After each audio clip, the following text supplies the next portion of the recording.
Welcome back, passengers, to Long Walk Talks Lost. I am your captain, David Hensley, the owner and creative director of Long Walk Productions, and I am here again with my two co-pilots, Cara Hayes, Robert Bradford, and we are officially kicking off our 20-year Lost retrospective series on Long Walk Talks.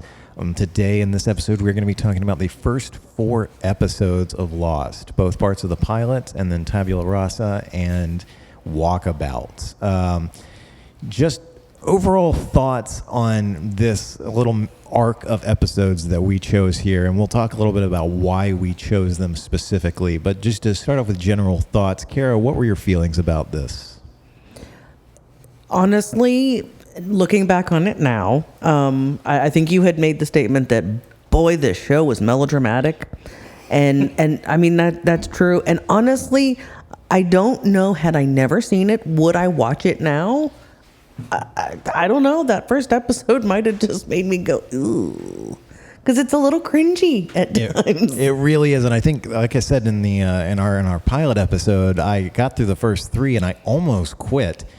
It's easy to forget, looking back on where the show goes, how hard all of these actors were trying in these first couple of episodes. Like, they were acting their poor hearts out, and it was very melodramatic at times.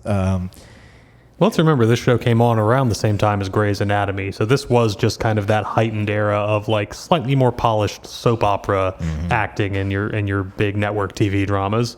That's true. Yeah, Jack's monologue about breathing 5 seconds to get over that fear. It's an iconic part of the show, and it's something a lot of people will remember. And watching it again, I was like, Matthew Fox is really, really like swinging for the fences here. I think everyone was.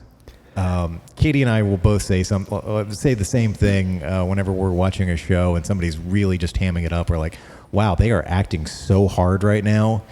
And that was everybody for these first couple of episodes. I'm reminded of a quote. I think it was when they were filming Thor. Kenneth Branagh, one of the actors, said, I'm worried I'm going a little bit too hammy in this scene. And Branagh told them, my friend, bathe in the river of ham. And I feel like that is what we see in a couple of cases. Yeah. And looking back on it now as we go forward, I really want to see if that continues. Like, do I just look back on the performances in this show with rose-colored glasses, or does it stay this melodramatic throughout? And is that something that we're just going to settle into? I'm going to say, as somebody who, like we mentioned in the intro episode, I watched the pilot episode live and was hooked enough to keep watching all the way through. I do think, especially just for like literally you turn on your TV on I think it was a Wednesday night on ABC, and just immediately a guy is running onto a beach with a burning plane wreckage and people screaming. In a sense, keeping up the energy is a great way to just pull people into the world. Like, for all the drama, like, it does start things off on a high register that doesn't really settle down very much until midway through the second episode. That I do think they made the decision of like, we've got this money, we've got to set this up, let's go really big, and just that's gonna buy us a lot of goodwill as we go forward and really do sit down and figure out what the show's going to be. But I do think you're right that you can see a lot of actors figuring out how to lock into their performances. I was talking about as we were watching, but across the first 3 episodes, you can see Josh Holloway in particular, who plays Sawyer, kind of try out 3 different versions of this character before finally settling on the one that's going to be what we see for the rest of the show. And as you read about like the casting process and how many of these actors were considered for other parts and how much got rewritten based on who ended up getting cast to play what, kind of understandable that there was still a lot being figured out on the fly. Well, Robert, that was the perfect segue. Thank you for talking about character introductions. Because across these first 4 episodes, the majority of our main cast is introduced. Now, as the show goes on, seasons 2 through 6, more and more characters are going to be added to the cast of varying levels of importance. But as far as like the main Losties go, this is where we get all of the big ones. So let's take a moment to talk about these characters and their introductions, like Jack on the beach. Immediately setting up his cool under pressure, and really like what kind of character we're looking at across 6 seasons. Thoughts on that? Do we want to talk about what Jack's original plan was versus what they ended up doing? Oh, absolutely. We can do that. Because David and I think we both knew this. Cara, it came up when we were talking about it. When you realize that Jack was not intended to survive past this first episode, that in fact he was supposed to be killed by the smoke monster, it's really interesting to look at him as someone who is like incredibly useful in this exact moment. He is a guy with exactly the skill set and the temperament that you would want when there are people panicked and running around after a plane crash in the middle of nowhere. And that just kind of establishes him as a leader that really over the course of the rest of the show is going to be him wrestling with something that just the question of like, what does it mean to take on a responsibility because you feel you have to, even though maybe you're not really up to it. And Jack as a protagonist gets a lot of grief. Especially, I remember as the show was going on, people gave him a lot of crap. But I do think he is meant to wrestle with what does it mean to think you have to take on something versus your own self-doubt and your own conviction that maybe this is not the role for you. And Jack's first episode comes up in the next batch, and we can talk more about it then. But yeah, just the way he's introduced and given a momentum that kind of carries him forward as a protagonist, even as he doesn't really play that big a role in episodes 2 through 4, is something that kind of interestingly foreshadows what he's going to be doing, what his inner journey will be for the rest of the show. Yeah, even looking at the episode structure, the series relies so heavily on flashbacks to flesh out our characters. So the fact that our first real character-centric episode is episode 3, and it's about Kate, is a big deal because originally she was supposed to be the protagonist of the show. Jack dies episode 1, and Kate carries the rest of it throughout. And that was, I guess, a decision that was made to keep Jack around pretty late in the process, because otherwise you'd expect Jack would get the first flashback episode. And instead that's number 5. Yeah. Like, we get the backstories for Kate and Locke before we get Jack. Which, again, makes a lot of sense with Locke's role as someone who is going to be set up as like the foil to Jack in the exploration of the themes of the show, science and faith and all that. But yeah, to have Kate in that position is a little jarring considering how we know it's all going to turn out. Cara, what are your thoughts on Jack and the character setup? Y'all blew my mind when, you said that Jack was supposed to die. Because, of course, this was, I mean, I don't want to say before the internet, because obviously it wasn't, but it was before I didn't dig into stuff like that, or, look at fan theories and things like that. So, I never knew that. And I cannot imagine this show without him. I think Kate is fine. I don't know.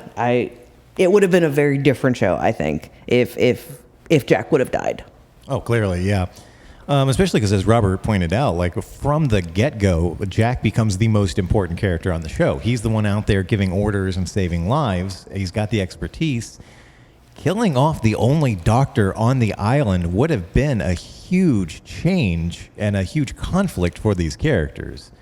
But I think keeping him around and having almost immediately everyone starts looking to him for answers, and right off the bat he doesn't want to be the leader. He's kind of the Jon Snow, I don't want it character here. And that's why he has to have it. Yeah. We see that in the 4th episode where, they're trying to organize this sort of memorial before they burn the fuselage and the people who didn't survive the crash.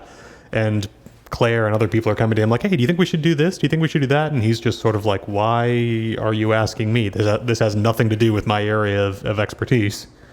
But again, that's something that'll come up a little more in the next set of episodes. But yeah, for all that, I think it's weird to think that at this time, I think Matthew Fox was probably still the biggest name of the main cast, having come off of Party of Five was sort of his big thing. And he's done a few like supporting film roles, but hasn't really had much of a career post Lost. I was actually shocked to look on Wikipedia the other day, and I don't think he'd had more than like 2 or 3 credits in the last 6 years. It was kind of crazy. Wow. No, but he is in one of my favorite cult films, Smoking Aces, along with Nestor Carbonell.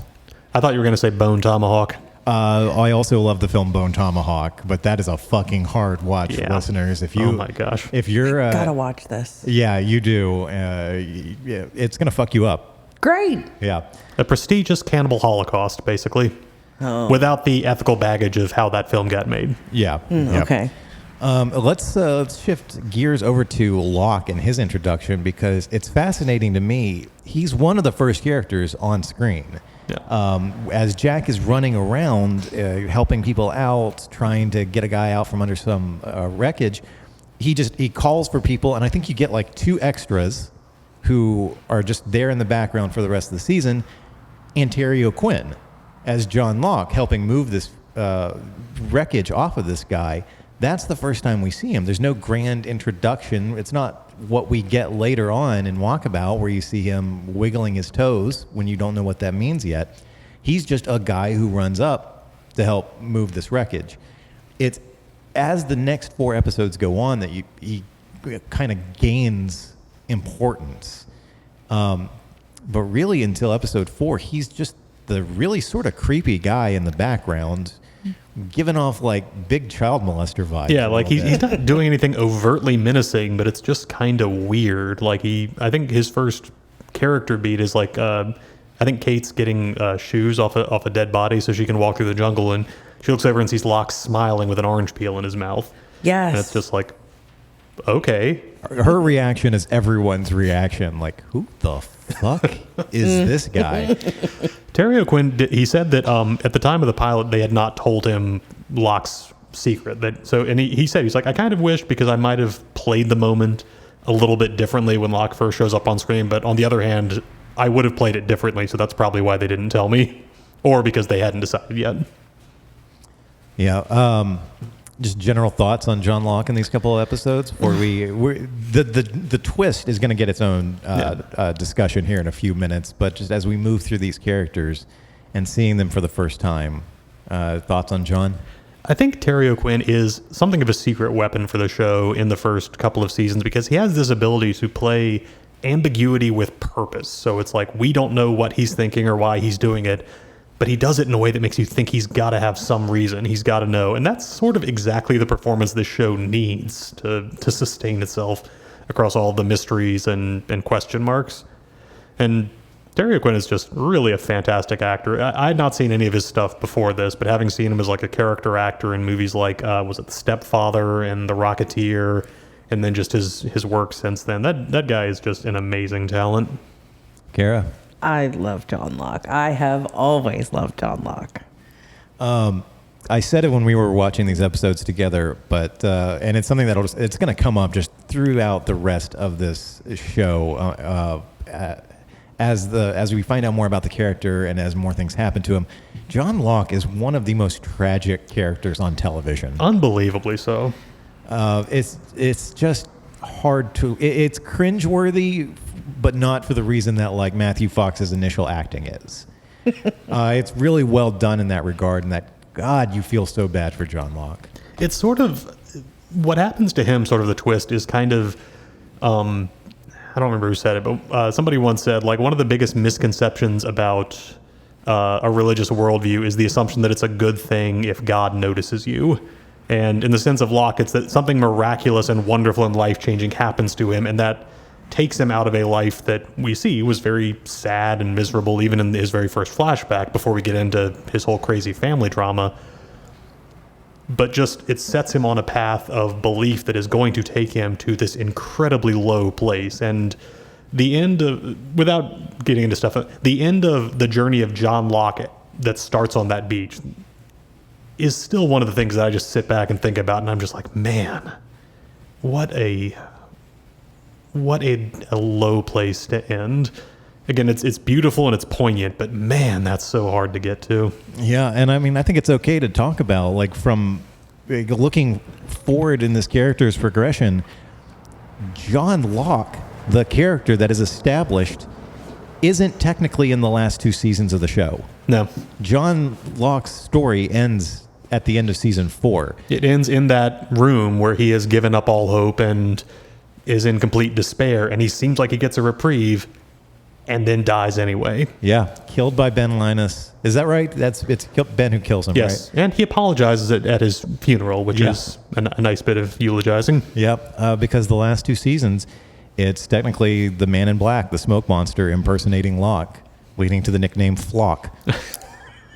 Yeah, God, Goddamn tragic character. Yeah. But let's move on to the other big one that gets introduced in this batch of episodes, which is Kate. The other characters that we're going to talk about have some level of importance, but Kate's the third big entity. And like we've already talked a lot about how she was supposed to be the main character. Would that have worked? A bit, just based on these first 4 episodes, knowing that aspect, would she have been able to pull this off? And I don't just mean Evangeline Lilly, who's a fine actress, but the character of Kate, would that have worked? Thoughts? I don't think so. I can see it working on a thematic level because of the idea of both her and Locke as people who got a fresh start in a more concrete way than everybody else on the island. Both with Locke's his miracle, which we'll get to, and Kate basically having, as we say, tabula rasa, like her past as a fugitive is wiped clean, and for the first time she has a place where she can just stay with no fear of someone chasing her or coming after her. So I can see on a thematic level if the tension between Locke and Jack that defines so much of the show was switched over to Locke and Kate, it would go in a very interesting or a very different way, but I think a very interesting one as well. That whereas like Jack never really gets past the idea that getting off the island would be a great thing, whereas Locke doesn't feel that way. To have Kate and Locke both agree that like going back to the old world is not going to be in our best interest could have made some very interesting conflicts. I do think that Evangeline Lilly, who was a fairly inexperienced actress at the time, I think grows into the character, but I think you need, and I was talking about it kind of with Terry O'Quinn, just a certain default charisma that you can use to carry through like shaky writing or not really being sure where your arc is going, and I'm not sure she had that at that point in her career. Again, you never know if someone could have risen to the challenge or not, but I feel bad, but I'm a little skeptical on that. What you said about Terry O'Quinn not knowing Locke's secret really makes me wonder if in filming the pilot, Evangeline Lilly knew anything about Kate's backstory, because when the smoke monster comes after her and Kate and Jack and Charlie, at one point, like she just shrinks back up against a tree and starts sobbing, and all I could think of was that is not very Kate-like of her in this moment. Like throughout the rest of the show, Kate is not really a heavy crier or a panicky character. So that was a very interesting moment, knowing what comes after that. But yeah, I feel like her motivation is too similar to John's in that they both have reasons to not want to go back. Even if later in the show, Kate does accept going back and accepts the consequences. Yeah, I don't think Kate versus Locke would have had the same impact as Jack versus Locke. But aside from the 3 of them, we get a whole bunch of characters in this first 4 episodes. Hurley, Claire, Walt, Charlie. I immediatally forgot Walt's dad. Michael, thank you. I wanted to say Harold.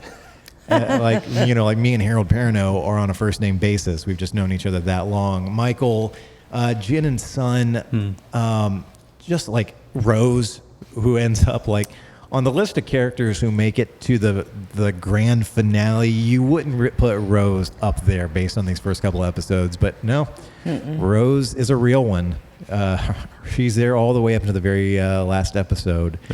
What are your thoughts about all of these other characters that get thrown at us over the course of these 4 episodes? Well, I had to write it down because honestly, most of them I had forgotten their names. Of course, I knew Jack and Locke. I remembered Walt and Mike.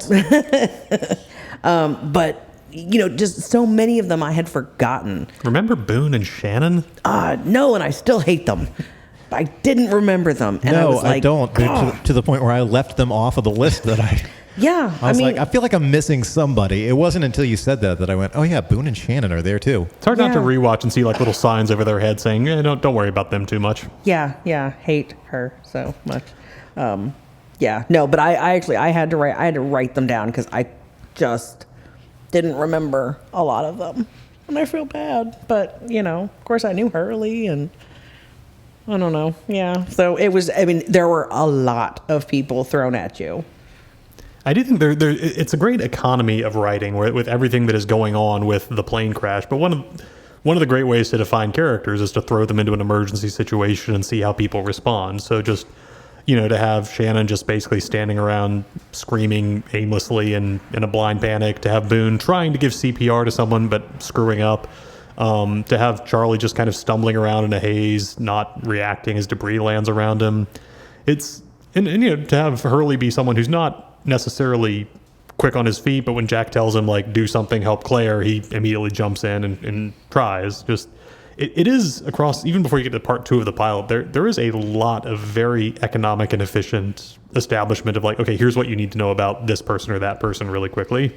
And even like I'm trying to remember if Saeed gets a line in kind of the crash sequence. I know you see him running around, but I think his first spoken line is at night when they've all built the fires, and he just makes the extremely relevant observation. You'd think someone would have come by now, and that's just the person who has the most like practical approach to things on the island. But yeah, and again, for a lot of largely unknown actors or actors who only had like 1 or 2 like recognizable roles, I do think everybody sets into what they're doing fairly quickly. And so by the end of Walkabout, I do think you've got a pretty firm idea of who everybody is on the island, and okay, here's kind of what their deal is, even if there's a lot more to be unspooled through flashbacks.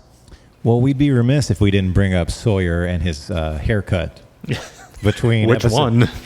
Between episodes 2 and 3, there was such a gap in time between filming both parts of the pilot and actually getting to the filming episode 3 that his hair is wildly different and a lot longer when you get to Tabula Rasa, which is just hilarious to me. But you already brought up how he finally establishes the Sawyer that we are all going to get to know and love by the end of episode 3. Yeah, but the lovable rogue asshole. If he'd gotten eaten by the polar bear in episode 2, I don't think anybody would have missed him, because to that point, all of his lines are basically just, what is the most dickish thing I can do or say in this exact moment?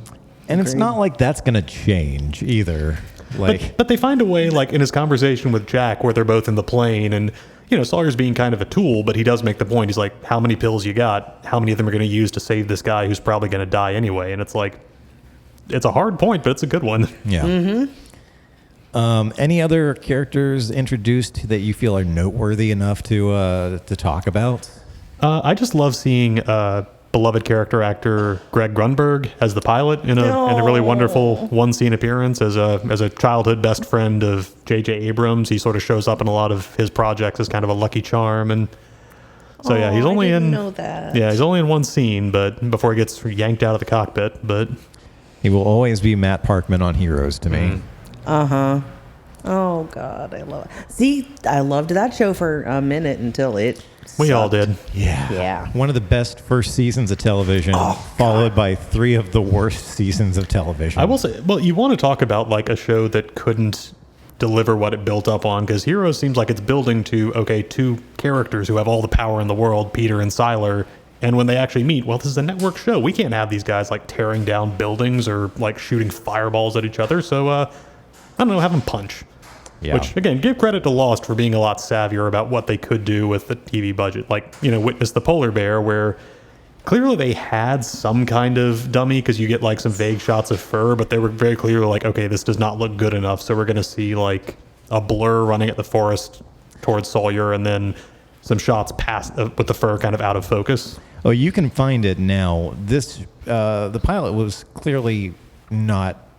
They were not thinking that nerds would be able to freeze frame at the time that they filmed this, because you get a very, very brief shot of the polar bear lunging at Sawyer, and you can go online and find where somebody like went frame by frame and got that screen grab. It is very obviously a very fake polar bear.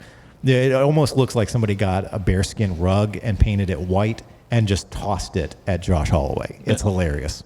Oh, I'm still going to look that up. Which probably contributed a lot to their idea of like, okay, the smoke monster we're going to mostly develop through like shaking trees and really, really effectively creepy sound design of like just clicks and roars that all seem like, every sound you don't expect to hear on a desert island moving through the trees in one moment. And that ends up being, I think a pretty effective choice compared to, there's a reason I think we see the polar bears twice more.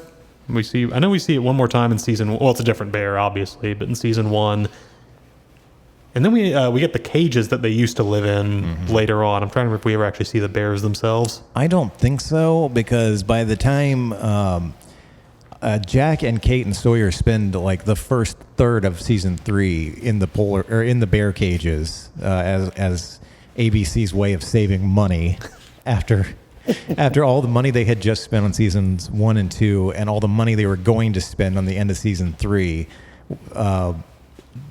they went very cheap at the beginning of season 3. But no, I don't think, to the best of my memory, we ever see the bears again. But I think it is a good time to talk about foreshadowing and whether or not it's actually foreshadowing or not. Because the big one watching, with the two of you watching the pilot again, is after Jack gives his whole monologue to Kate while she's sewing him up, and she's like, I'm going to throw up. I would run away. In response to his telling his story about how he fucked up a surgery, she said, I would have run away. And he says, I don't think so. You're not running now.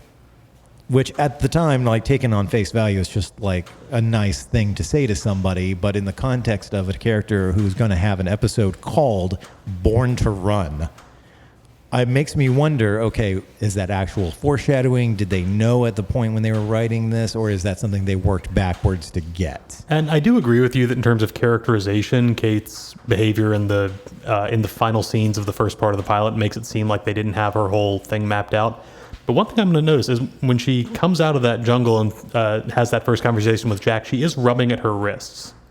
Okay, yeah, that's right. So they at least knew that she was going to be a prisoner. Yeah. Yeah. Mm-hmm. So what other like instances of foreshadowing did you guys catch, and are they actual foreshadowing in your opinion? Well, you get a lot of kind of what J.J. Abrams loves to do, and while I think people mistakenly talk about Lost overall as like a J.J. Abrams project when he did not really have a lot of direct involvement after shooting the pilot and the kind of first half of the first season. But a big thing he loves to do is just kind of throw balls in the air that make you think, oh, there's some payoff there coming, when he clearly has no idea. So we get scenes with both Saeed and Sawyer looking at an envelope and its contents hinting at something in their past. We see Sawyer looking at the letter that we know it plays a big part in how he came to be where he is. And Saeed finds the envelope that has Nadia's picture in it. So again, those are just sort of things you can throw out where it's like, ooh, this is going to be something we tease out. But yeah, I 100% believe they did not know or have an idea of what that letter Sawyer was looking at said when he was reading it. By the time we got to episode 4 and Saeed has Nadia's picture, they probably had an idea of what his backstory, because you see a picture and they cast an actress, so they were pretty well along with that. Cara, thoughts on foreshadowing? Anything that you caught going through these?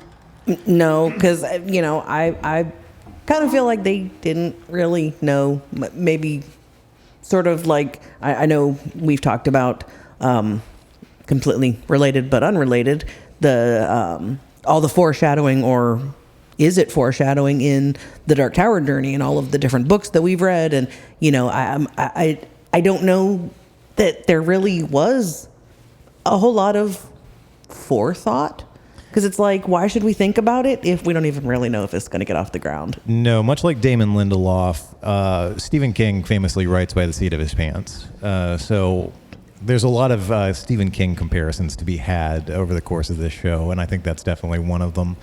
I think one of my favorite inadvertent ones that I don't think I ever would have caught if it wasn't for the internet, specifically somebody talking about it on Reddit.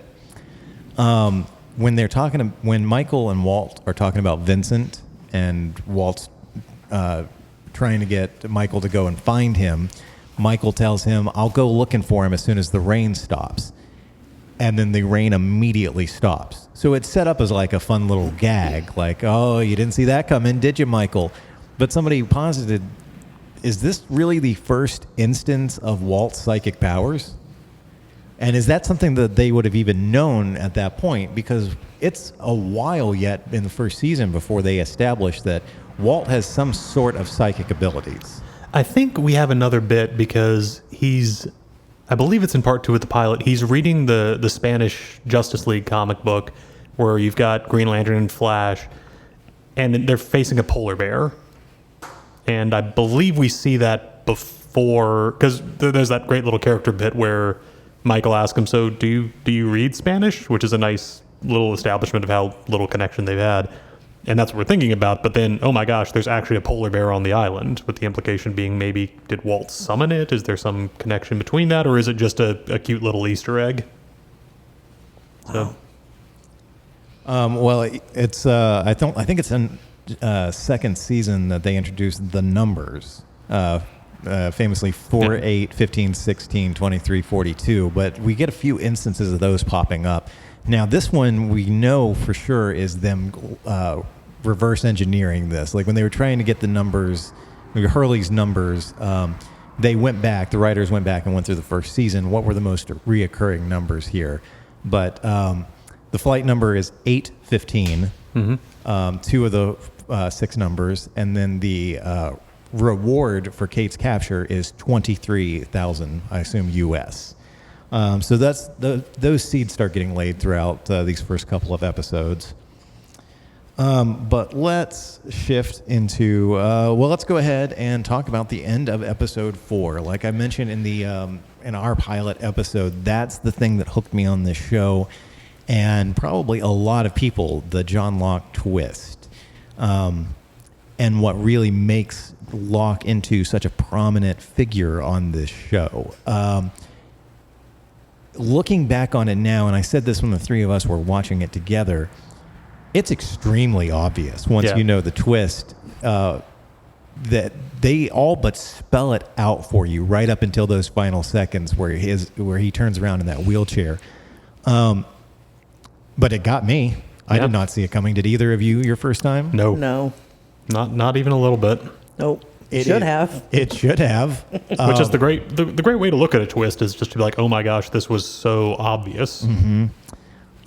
I'd love to hear from other people whether or not that got them, and then for the three of us to judge whether they're lying or not.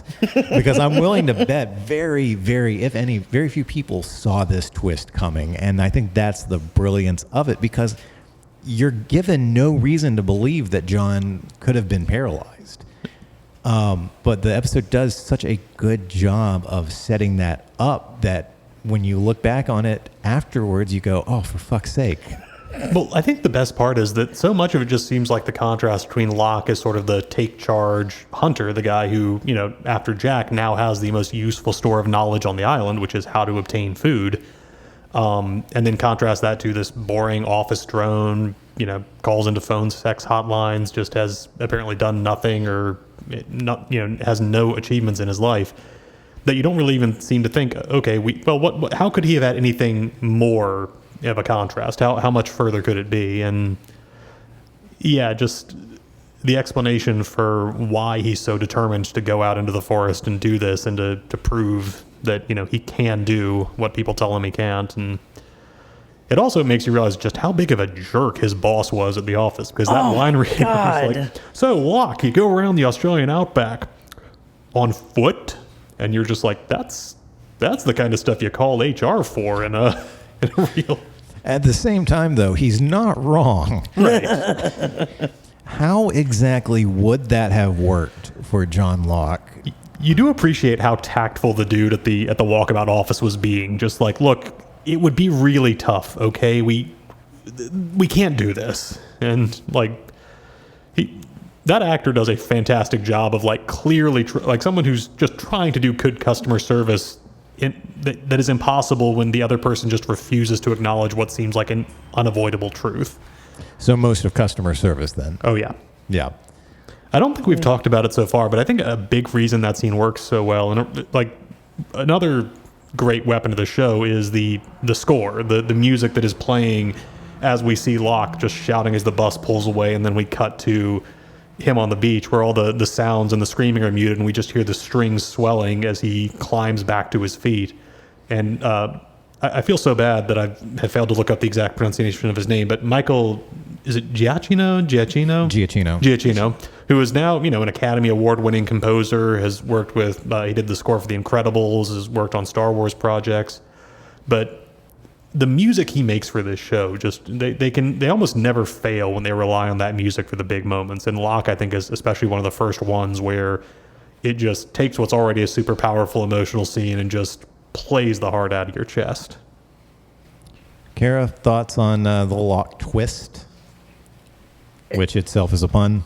Oh, I mean, I don't know that I can say anything other than echo what you guys have said. It was such a what the fuck at the time, and I almost wish I could re-experience that, just because, you never get to do that, but I wish I could have in this one.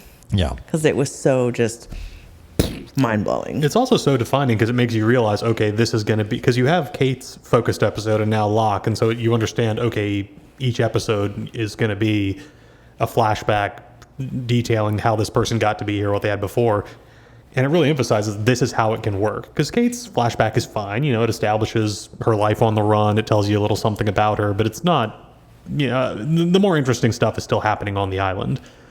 And with Locke, you're just, suddenly it's like, okay, this is how everything can be recontextualized. This is how everything can change for these characters. And I'm trying to think if they ever had one that was just the flashback to the present connection was quite that powerful. And I don't know that I think they did, but man, when they got it, it was good.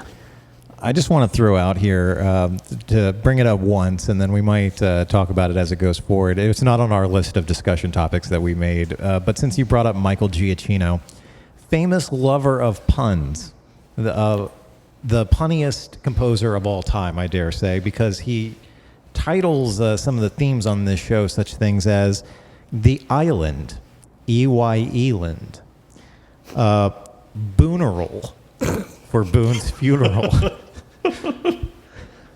Crocodile Locke. This one's actually kind of sad. Charlie Hangs Around. Oh, no. It'll be a few episodes before we get to that one. Thinking Clearly. Oh, man. Locked Out. It's so many bad puns. But as a lover of bad puns, I think it's great. One other thing to mention on Locke, by the way, that this is the first of what will become a recurring thing on the show is characters being named after famous philosophers. Yes. Not universal. I think he's the only, of the initial characters we meet, he's the only one who has that name, but it's going to become a well they go back to. And sometimes there are very deep parallels, and sometimes it's just kind of, I don't know, she's British. Charlotte Lewis, let's call her that. Sometimes it's very on the nose, let's say. A little bit. Let's briefly talk about favorite character tracking, because something that Cara and I were talking about was like your favorite characters initially, but as I said, they introduce so many new characters as the show goes on that it can change. So in this this first round of introductions, who were some of your favorites right off the bat? For me, like I mentioned, Dominic Monaghan had just been a huge part of what was my favorite trilogy of films at the time. So I was primed to love Charlie, and I really do like him a lot in these first episodes. I think he does a lot of very fun little things with just little lines, like the way he plays when Charlie's high and when he's not. His maybe the biggest laugh I had in the first episode when Kate disarms Sawyer and is kind of pointing the gun at him and asking how to disassemble it. She goes, "Does anyone know how to use a gun?" And Charlie just kind of goes, "Well, I think you just pulled the trigger." It's just like the most, I guess, if you want to know. But yeah, so I loved Charlie so much from the get-go. And him and Saeed, I just thought, because easy to forget, 2004, the U.S. had just invaded Iraq. We were still 3 years out from 9/11, so to depict a Middle Eastern man who was on a plane that crashed and to immediately make him an unambiguously heroic and helpful figure was, not the most obvious choice to make on a network TV show, and to have the one person who's being accusatory and suspicious be the guy who's coded as a racist jackass. So, Yeah, I thought Naveen Andrews was just fantastic across this whole show. And honestly, in his own way, much like Locke, an extremely tragic figure. Very, very much so. Yeah, it's so interesting to me, like, that we have the same favorites right now. Like, for me, my top three right out of the gate: Locke, Saeed, and Charlie. And I don't think it never faltered. There would be people that would get added to that list, but they were always my three favorites. Yeah, right off the bat, it's close, but I'm gonna say Hurley, Saeed, and Charlie, just because they make such an impact right out of the gate. Hurley's moments with Claire, like giving her extra food, his interactions with Charlie, setting up their friendship over the next 3 seasons, his interactions with Jack, like just trying to set him up to take responsibility as leader of the group. All of it's so great. Hurley becomes one of the MVP characters of the show, and it's obvious, like straight out of the gate. I think not exactly foreshadowing, but just a reminder of how his approach kind of blends maybe the middle of the Venn diagram of that gulf between Locke and Jack. When he's asking Jack about the monster that was out there, he's like, well, couldn't it be what, do you know if it was a dinosaur? And Jack's answer is, well, no, because dinosaurs are extinct, which is just sort of his reason. It couldn't have been a dinosaur, but like Hurley's willingness to just entertain like crazy, fantastic notions because, hey, who's to say what anything is right now? I can't lie. I thought it was a dinosaur for a hot minute. So did a lot of people. Dinosaurs were a very popular fan theory on this show because it's not like there's another island full of dinosaurs and fiction out there anywhere. Yeah. Yeah, never heard of it. What a weird Jurassic Park tie-in that would have been. Like if it's Have Jeff man. Goldblum stumble out of the jungle at one point and just be like, Jeez, listen, I don't you watch all that. found a way. Yeah. Instead of like the Dharma Initiative logo, they brush something off and it's InGen. Oh man. I remember one of the things that you experienced watching this show week to week was a lot of extremely misleading trailers or trailers that promised you something and then in fact you get to the episode and it's cut off. And one of the peak moments of that is the episode in Walkabout where Locke is by himself and he sees the monster coming through the trees towards him, and you sort of see the monster's eye view coming out, looking down at Locke, and you get this close-up of Terry O'Quinn's eyes starting to widen.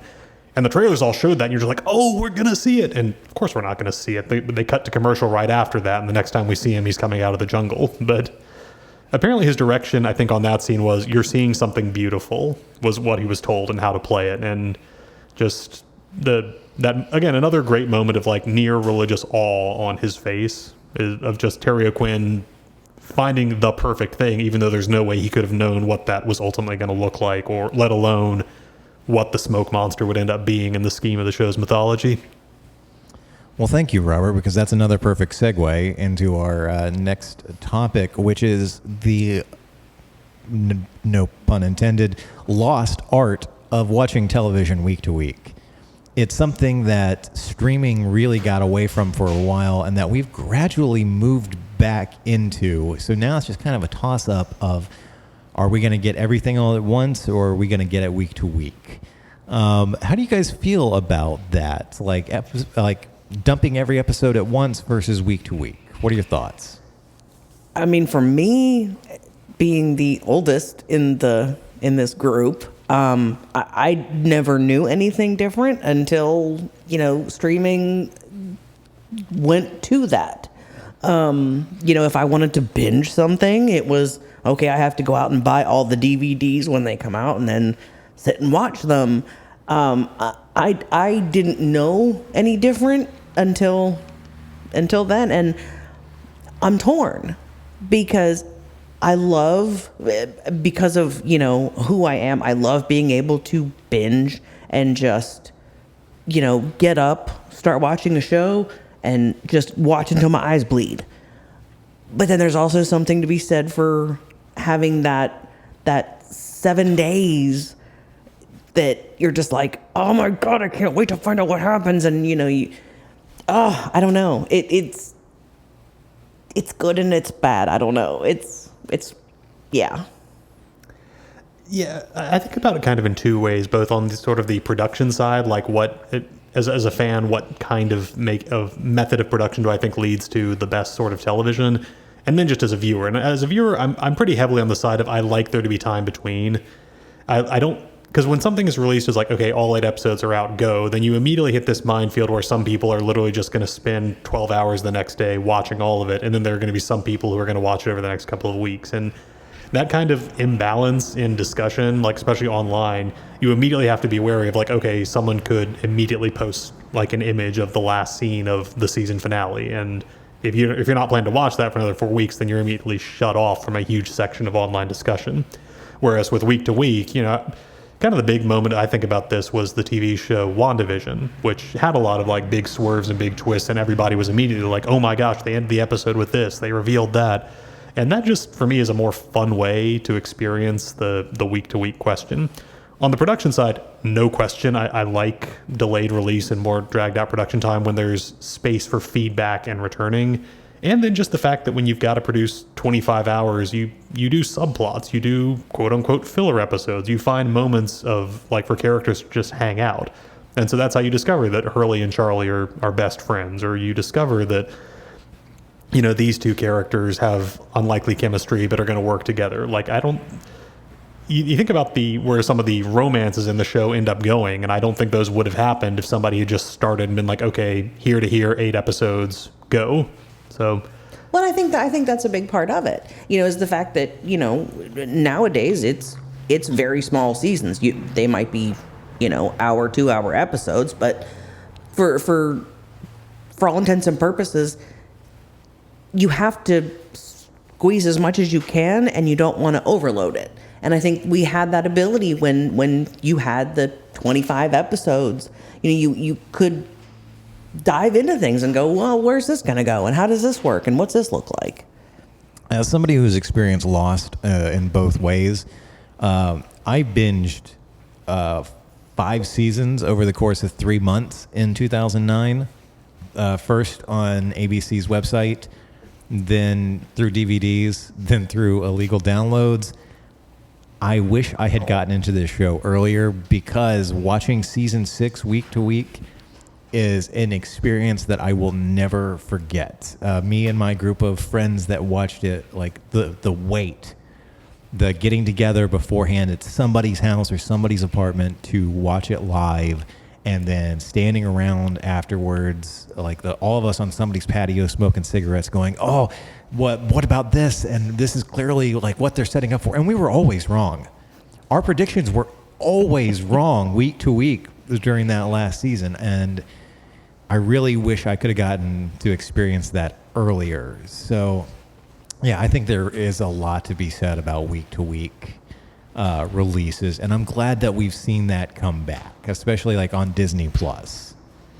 I will say there is one thing you forget about from that era is the occasionally clunky exposition dialogue of characters having to say things, to other characters that everybody involved already knows, because you can't assume the audience remembers what happened last week or 2 weeks ago, or that they can just go back and watch that episode anytime they want. So like the number of times that characters have to, remind the audience that nobody knows where the plane crashed, or, where Sawyer has to be like, hey, yeah, how about that signal we all just heard of somebody who's been on the island for 16 years?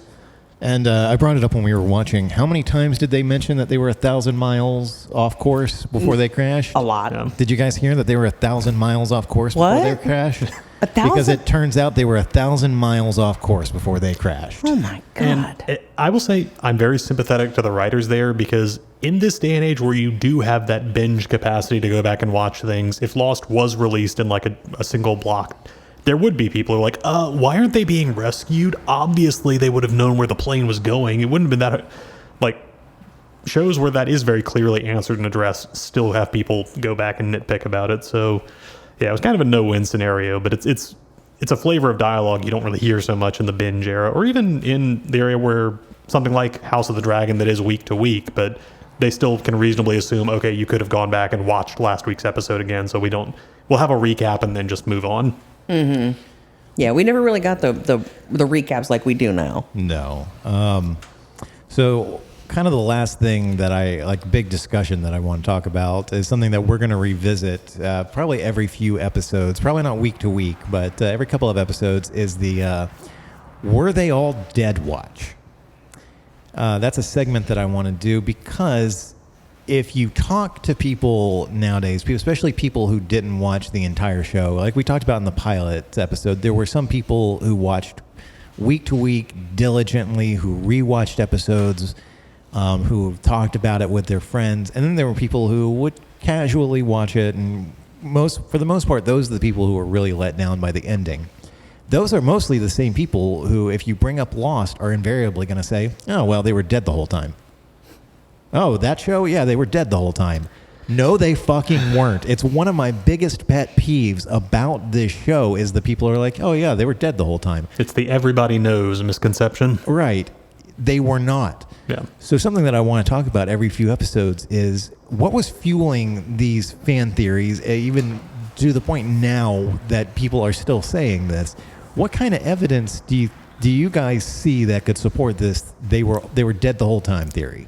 Well, I think you could definitely just look at anything supernatural, just being like, okay, well, there aren't smoke monsters or things that push over trees in the world. I mean, you could also, and I think they don't address it till the next batch of episodes, but the odds of people surviving the crash where the plane breaks up in midair are very, I'll say very long. Astronomical. I watch plane crash documentaries the way some people watch true crime, and a midair breakup event with survivors at all is so rare it's considered miraculous. It's happened, I think, on like 3 or 4 occasions, and like no one is quite sure how it happened, but the people who survived were in like severe medical distress afterwards. I think in the next episode there's one scene where a character asks like, isn't it weird that the plane broke up over the island and most of us only got like minor cuts and bruises? And it's just like, yeah, that is weird. And then they move on. Yeah, there are 48 survivors initially, plus the pilot makes, he gets eaten, but he survives the initial crash. So 49. What kind of bad luck is that? Yeah. And then season 2 introduces the tail section of probably 15 or 20, even though only a handful of them become important, 15 or 20 other survivors from the tail section. So we're talking I'm assuming full commercial flight, at least 60 survivors. Yeah. Yeah, astronomical. I get that. That was, they were all in hell or they were all in purgatory, whatever. Those theories that were so prominent. It just annoys the shit out of me hearing such a blatantly wrong explanation for the show. Kara, what were your thoughts? Well, I mean, I think it was Jack that said 3 days ago we all died in Tabula Rasa. That is true. A character does actually say those words on camera. I mean, Okay, yeah, you make a strong argument there. Yeah. I think you also, it's something that we just see at the very end, but after his conversation with Rose on the beach, Jack looks up and sees kind of right at the edge of the forest a sinister looking figure in a black suit. And then when he looks over again, the figure's gone. So there is like a hint of like slightly devil imagery. Yeah, because at this point we don't know who that character is yet. Nope. All right, fine. I begrudgingly put 1 point in the they were dead all along column. And it's worth noting that I don't think it's not until the end of season 2 that we get a scene set after the crash off the island. That's the first time we ever see, because until then everything is either what's happening on the island or what happened to these people before they got on the plane. So you have kind of this free realm of nothing they're doing impacts the outside world because they're not connected to it. There was also maybe the outside world has ended and they're actually the last survivors of humanity. I feel like you had so many crazy fringe theories about this show, and that one just kind of took the most traction because while you're correct that it was wrong, it's not as wrong as a lot of the other big running fan theories. Yeah, that's a good point. All right, so the last thing before we ramp this up is something else that it'll be an ongoing discussion every few episodes. Jack and Kate watch. Clearly, like from the get-go, they are set up as romantic interests, and their relationship over the course of the show is all over the fucking place. So what are our initial thoughts of this setup as presented to us in these first 4 episodes? What do you guys think about Jack and Kate? I mean, you've gotten one of the best romantic meet cutes where, dude is in need of medical attention and, attractive woman has to help him take his shirt off so she can minister to him. And sew him up. They have a dramatic shouting confrontation in the rainstorm on a beach. Oh, yeah, yeah. I think back in the day, I wanted it to happen. Now, Yeah, I think, Gross. knowing the ups and downs, looking at it now, I'm like, you guys should just not. I mean, it's the classic case of the things that writers set out to do that decide, okay, this is going to be the path we put these characters on versus the paths that form up in the course of producing a TV show and discovering what actors work together. I mean, we'll talk when we get to it, but Jin and Sun, what their relationship was supposed to look like versus what it ended up being, and just where it is in the first couple of episodes is worlds apart. Yeah. The only other thing that I want to bring up that's going to be that's going to become a recurring theme throughout the show is Lost in Stephen King. Like I mentioned earlier, the writers were clearly influenced by King's work. He gets name dropped inadvertently at different points. So I want to talk about whenever we notice a little King references, like the one I texted you about, the journey that I referenced that Cara and I have been on for the last 10 months that we just recently wrapped up is reading the entirety of the Dark Tower series, and not just the 7 books in it, but also all the correlated novels that reference the Dark Tower, of which there were 16 total, I think, that we read. We read 16 books over 10 months. sure. It was a lot. Yeah. It was great. But if you're at all familiar with the Dark Tower books, there's a character named Eddie Dean, who is a heroin addict, who is introduced in his first scene on an airplane where he has in his possession heroin that he has to stash in the bathroom in order to not get caught by customs. Very, very similar to the character of Charlie, played by Dominic Monaghan, who is introduced technically, even though we see it afterwards, was on a plane with heroin in his possession, and he has to ditch it in a bathroom. Very, very Kingian, and there's going to be a lot of that. Did you guys notice anything else? Any other references that you picked up on? I don't know if it's a reference, but was it? I think it's the Langoliers was King's book about passengers on an airliner who find themselves like everybody else on the plane disappears, and they land in an airport and try to figure out why they can't see anybody else. And the plane thing is really the only commonality because where that story is going and its setup really doesn't line up with Lost. Although there is sort of a were they dead the whole time? Question mark aspect of that one as well. Yeah. Cara, anything you noticed? No. It'll become a recurring thing as we go on. But those are the first 4 episodes. So I think we decided that we're going to do another 4 next time because the next 4 are all character flashback-centric episodes. I think next we've got... I think we got White Rabbit is the next one, which was Jack's first episode. Yep, and then I think we get a Claire episode in there, a Sun episode.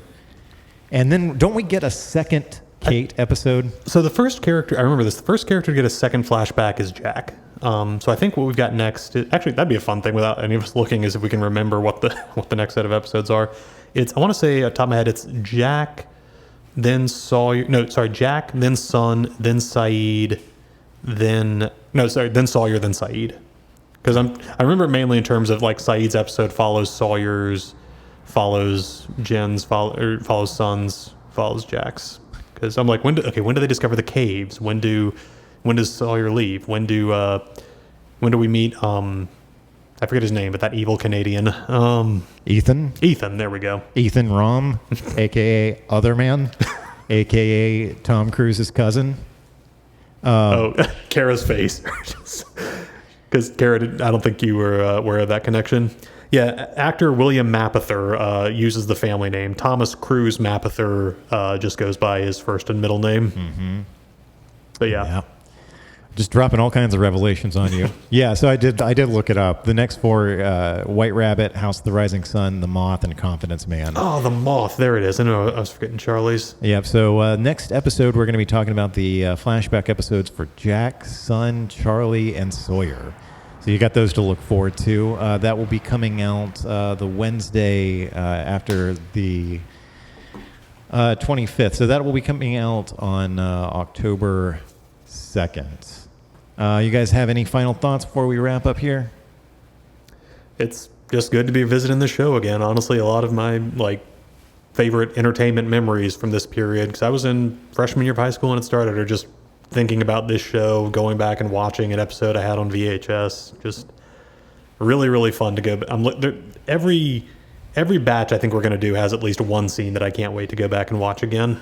Yeah. Cara? I hate to think that he was in high school. I'd already been married for 2 years. I was a year out of college at that point. But anyway, Robert, if people want to reach out to you online or follow you online, someplace that isn't Twitter, where can they do that at? I'm on Instagram at RedbeardRob17. Nice. Cara, what about you? Instagram at HistoryNerd1861. And I am also on Instagram at DB Hensley. If you want to keep up with Long Walk Productions, you can visit us online at longwalk.us.